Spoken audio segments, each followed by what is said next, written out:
Abby's View. I have a bed upstairs in the master bedroom. That bed is a work of art, or better stated, a masterful example of human engineering. Surely you are familiar with the story The Princess and the Pea? That is what my upstairs bed reminds me of.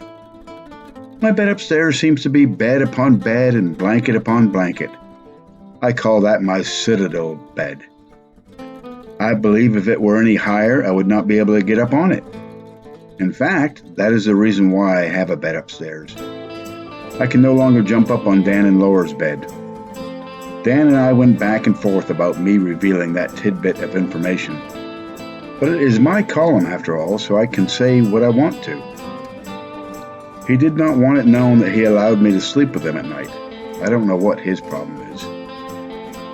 My sisters didn't have a problem with it. When they were with us, Cassie would sleep on a bed beside us, and Belle would be Belle. Belle was independent. She had no interest in sleeping in the human's bed. Belle very rarely slept upstairs with the rest of us. She would come up at bedtime and check on everyone, then go back down. She would lie on the downstairs bed quite often and had no issue with that. She also, on special occasions, let Dan or Laura or both lay down with her.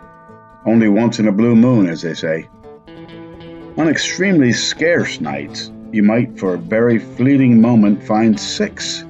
Yes, I said 6 critters all in bed together. 3 dogs, 2 humans, and 1 cat. I think the only times that would happen is on the very cold nights, and no one cared about normal convention. Everyone wanted to just get warm and stay that way. I don't think Laura and Dan ever got a picture of that. Now that I have that in print, I am sure they never took that picture. One of them would have had to be missing.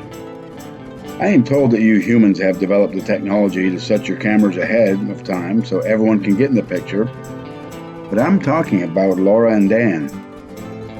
I love them dearly, but I do not think they are on the cutting edge. Now that I'm the only non-human in the house, one might get the idea I'm a bit spoiled. I, of course, would not say that and would adamantly and vociferously counter such an erroneous concept. I must admit that I, like all dogs, rest my eyes quite a bit, and now that I have seen many moons, I tend to rest a bit more. Having multiple beds to choose from is a beautiful thing, but I am not spoiled. I am not a huge fan of winter. We've had a mild one so far by all accounts. I am, after all, a German short-haired pointer. In case you are not familiar with my breed, the name says it all. I have a very short coat, so I can get cold quite easily.